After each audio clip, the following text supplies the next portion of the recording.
একটা অন্ধকার কারাগার। দুই পাশের দুই কক্ষে ছিল দুজন মানুষ। একজন ভালোবাসতো ইঁদুরকে, আরেকজন ছিল জন, চুপচাপ আর রহস্যময়। সকালের দিকে জেলের মেঝেতে হাঁটছিল রক্ষীরা। হঠাৎ ছোট্ট একটা ইঁদুর দৌড়ে গেল সামনে দিয়ে। রক্ষীদের একজন সেটা দেখে পা দিয়ে পিষে মেরে ফেলল। আর তখনই পাশের কক্ষ থেকে ভেসে এলো এক বুক ফাটা চিৎকার, ইঁদুরটাকে মেরে ফেললো, প্লিজ জন, বাঁচাও। জন ধীরে ধীরে হাত বাড়ালো, চোখে ছিল শান্তি আর করুণা। নরম কণ্ঠে বলল, ওকে আমাকে দিন। এরপর তারা কৌতূহলে ইঁদুরটাকে জনের হাতে দিল। ইঁদুরটি মুখের কাছে এনে চোখ বন্ধ করলো জন। তার ঠোঁট থেকে বের হলো এক নরম আলো। ইঁদুরটা প্রাণ ফিরে পেয়ে ছুটে গেল তার প্রিয় মানুষের কাছে। আর চারপাশে নিস্তব্ধতা।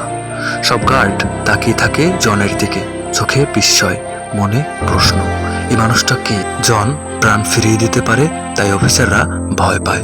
তারা ভাবে এমন শক্তি বিপজ্জনক। তারা সিদ্ধান্ত নেয় জনকে হত্যা করা হবে। আজ তাকে হত্যা করা হবে। আর গার্ডরা চুপচাপ দাঁড়িয়ে কাঁদতে থাকে। তারা জানে যে ছুরি দিতেই প্রাণ ফিরিয়ে আনতে পারে, তাকে মৃত্যুর পথে ঠেলে দেওয়া অন্যায়।